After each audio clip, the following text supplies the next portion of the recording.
सत्संगत जी, प्यार से कहना जी, धन निरंकार जी। सत्संगत जी, सदगुरु माता जी अपने विचार में फरमाती हैं कि आत्म मंथन कोई सोच, बुद्धि, मन और कोई साइकोलॉजिकल विषय नहीं है, बल्कि यह एक स्पिरिचुअल या आध्यात्मिक विषय है। आत्म मंथन आत्म परिवर्तन का पावन मार्ग है। सत्संगत जी, मनुष्य का जीवन केवल सांस लेने और कर्म करने का नाम नहीं है, बल्कि स्वयं को जानने, समझने और सुधारने की निरंतर प्रक्रिया है। इस प्रक्रिया का सबसे महत्वपूर्ण चरण है आत्म मंथन। जैसे समुद्र के मंथन से अमृत और विष दोनों निकलते हैं, वैसे ही आत्म मंथन से मनुष्य के भीतर छिपे गुण और अवगुण दोनों प्रकट होते हैं। आत्म मंथन वह दर्पण है जिससे मनुष्य स्वयं को बिना दिखावे के देख पाता है। निरंकारी मिशन में आत्म मंथन को अत्यंत महत्वपूर्ण स्थान दिया गया है, क्योंकि बिना आत्म मंथन के न तो आत्म जागरूकता आती है और न ही ईश्वर का बोध।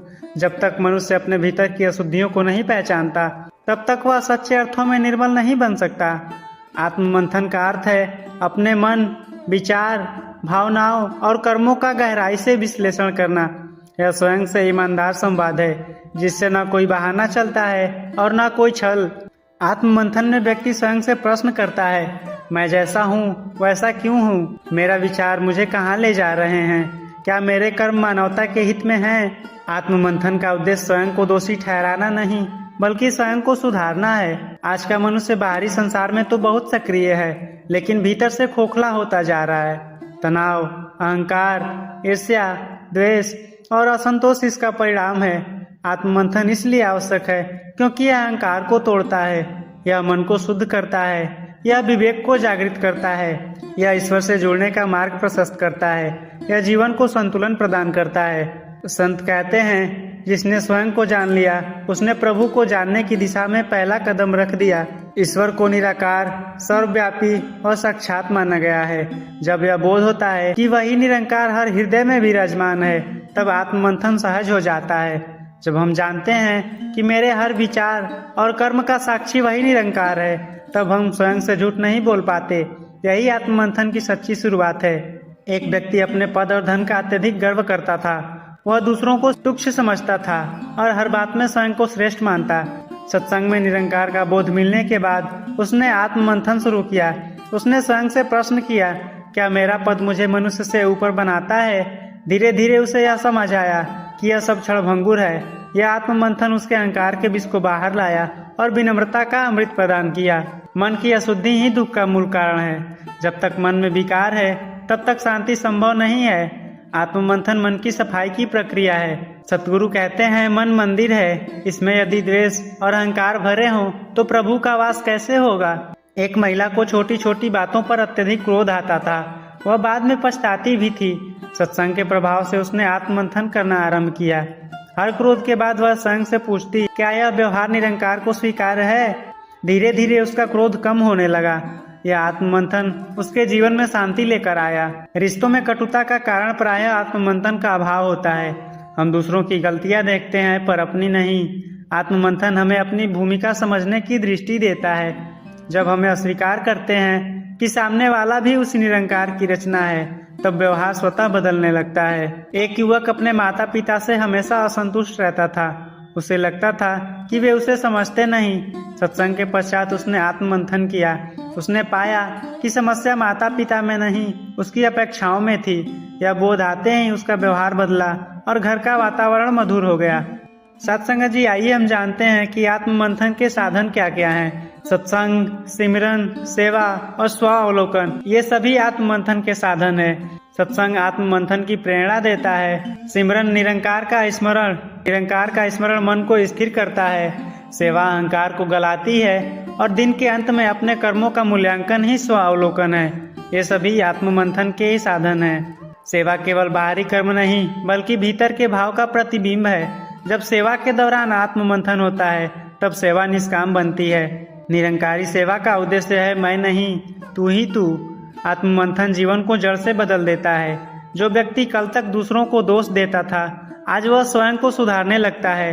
यही सच्चा परिवर्तन है। तभी तो संत कहते हैं, परिवर्तन बाहर नहीं भीतर से शुरू होता है। आत्म मंथन आत्म उत्थान का प्रथम सोपान है। बिना आत्म मंथन के ना तो भक्ति सच्ची हो सकती है और न ही सेवा। आत्ममंथन वह साधना है जो मनुष्य को मनुष्य से महामानव बनने की दिशा में ले जाती है। जब मनुष्य प्रतिदिन थोड़ा सा भी आत्ममंथन करने लगे तो उसका जीवन स्वयं ही निर्मल, शांत और प्रेमपूर्ण हो जाता है। यही आत्ममंथन का सार है, स्वयं को बदलकर संसार को बदलना। आज का युग डिजिटल युग कहलाता है। मोबाइल, इंटरनेट, सोशल मीडिया और आर्टिफिशियल इंटेलिजेंस ने मानव जीवन को सुविधाओं से भर दिया है। एक क्लिक में दुनिया हमारी उंगलियों पर है, लेकिन प्रश्न यह है कि क्या इस डिजिटल सुविधा के साथ हमारा जीवन सच में सरल, शांत और आनंदमय हुआ है? उत्तर है नहीं। आज मनुष्य के पास सब कुछ है, लेकिन शांति नहीं। कनेक्टिविटी है, लेकिन संवेदनशीलता नहीं। ज्ञान है, लेकिन आत्मबोध नहीं। आज का मनुष्य बाहर की दुनिया में इतना उलझ गया है कि वह अपने भीतर झांकना ही भूल गया है। यही इस युग की सबसे बड़ी विडंबना है। आज हम दिन की शुरुआत मोबाइल से करते हैं और हर दिन का अंत भी मोबाइल पर ही करते हैं। सुबह आँख खुलते ही नोटिफिकेशन, दिन भर रील्स, पोस्ट, स्टेटस और रात को थकी हुई आत्मा के साथ नींद। दिखने में सब व्यस्त हैं, लेकिन भीतर से सब खाली हैं। यह खालीपन किसी चीज की कमी से नहीं है, यह परमात्मा से दूरी का खालीपन है। जब तक मनुष्य निराकार परमात्मा को नहीं जानता, तब तक उसका जीवन अधूरा ही रहता है। इंसान आज तेज हो गया है, लेकिन संवेदनशील नहीं। आज हम सीन तो कर लेते हैं, लेकिन फील नहीं कर पाते। माँ बाप के साथ बैठकर बात करने का समय नहीं। बच्चे मोबाइल में व्यस्त, रिश्ते औपचारिक, प्रेम स्वार्थ से भरा। डिजिटल युग ने हमें मशीन जैसा बना दिया है। कार्य तो हो रहा है, लेकिन करुणा नहीं है। मानवता तभी जीवित रहती है जब आत्मा जागृत होती है। आज का मनुष्य पूछता है, मैं क्यों बेचैन हूँ? मेरे पास सब है, फिर भी शांति क्यों नहीं? क्योंकि आत्मा को जो चाहिए वह ना पैसा दे सकता है, ना तकनीक, ना सोशल मीडिया। आत्मा को चाहिए परमात्मा का अनुभव। सदगुरु का संदेश है, आत्मा का पोषण केवल निरंकार से जुड़कर ही संभव है। आज लोग आध्यात्मिकता को भी ट्रेंड बना चुके हैं। कोट्स, मोटिवेशनल वीडियो, दिखावटी ध्यान। लेकिन सच्ची आध्यात्मिकता दिखावे में नहीं, अनुभव में है। सच्ची आध्यात्मिकता है अहंकार का त्याग, सेवा भाव, समर्पण और निरंकार का ज्ञान। राहुल नाम का एक लड़का एक IT कंपनी में काम करता था। अच्छी सैलरी, अच्छा घर, सोशल मीडिया पर एक्टिव, लेकिन भीतर से परेशान, चिड़चिड़ा और अकेला। रात को नींद नहीं आती थी, हर समय चिंता, तुलना और तनाव। एक दिन उसने एक निरंकारी सत्संग सुना। पहली बार किसी ने उससे कहा, तू जो खोज रहा है वह बाहर नहीं, तेरे भीतर है। धीरे धीरे राहुल ने मोबाइल से दूरी, सेवा से जुड़ाव, सुमिरन की आदत अपनाई। आज वही राहुल कहता है, डिजिटल दुनिया में रहते हुए भी मैं परमात्मा से जुड़ा हुआ महसूस करता हूँ। यही है वास्तविक परिवर्तन। हमारा मिशन यह नहीं सिखाता कि दुनिया छोड़ दो, बल्कि यह सिखाता है कि दुनिया में रहते हुए परमात्मा से जुड़ो। हर दिन आत्ममनन, सेवा को जीवन का हिस्सा बनाना, अहंकार को पहचानना, निरंकार को हर जगह देखना। आज लोग मानसिक तनाव के लिए थेरेपी ढूंढते हैं, लेकिन सेवा सबसे बड़ी आध्यात्मिक थेरेपी है। सेवा से अहंकार टूटता है, करुणा बढ़ती है, आत्मा हल्की होती है और सेवा भावना आज के युग की सबसे बड़ी आवश्यकता है। आज का मनुष्य जी नहीं रहा, केवल रिएक्ट कर रहा है। नोटिफिकेशन आया, मन विचलित। किसी की पोस्ट देखी, तुलना। किसी की सफलता देखी, ईर्ष्या। किसी की राय अलग हुई, क्रोध। यह जीवन नहीं है, मानसिक गुलामी है। मनुष्य तब तक स्वतंत्र नहीं होता जब तक वह अपने मन का स्वामी नहीं बनता। सोशल मीडिया ने हमें फॉलोअर्स तो दिए, लेकिन साथ चलने वाले लोग नहीं। आज दुख में भी तस्वीर मुस्कुराती हुई, आंसू भी फिल्टर के पीछे, दर्द भी कैप्शन में सजा हुआ है। यह एक नकली संसार है जहाँ सब कुछ दिखता है, लेकिन महसूस कुछ नहीं होता। सच्चा जुड़ाव केवल वहीं संभव है जहाँ आत्मा से आत्मा मिलती है, और यह मिलन केवल निरंकार के बोध से होता है। आत्मा इसलिए नहीं थकी कि काम ज्यादा है, आत्मा इसलिए थकी है क्योंकि काम का उद्देश्य खो गया है। पहले काम कर्तव्य था, जीवन साधना थी, और आज काम प्रतिस्पर्धा है और जीवन प्रदर्शन बन चुका है। जब जीवन मंच बन जाता है तो आत्मा थक ही जाती है।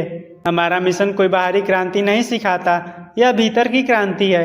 यह कहता है, खुद को बदलो, दृष्टि बदलो, भाव बदलो। जब दृष्टि बदलती है तो वही दुनिया सुंदर लगने लगती है। आज का युवा नास्तिक नहीं है, केवल भटका हुआ है। उसके प्रश्न है, मैं कौन हूँ, मेरा उद्देश्य क्या है, क्या जीवन बस इतना ही है? अगर उसे सही मार्गदर्शन मिले तो वही युवा सबसे बड़ा साधक बन सकता है। निरंकारी मिशन युवाओं को धर्म नहीं, जीवन जीने की कला सिखाता है। स्नेहा एक कॉलेज स्टूडेंट थी।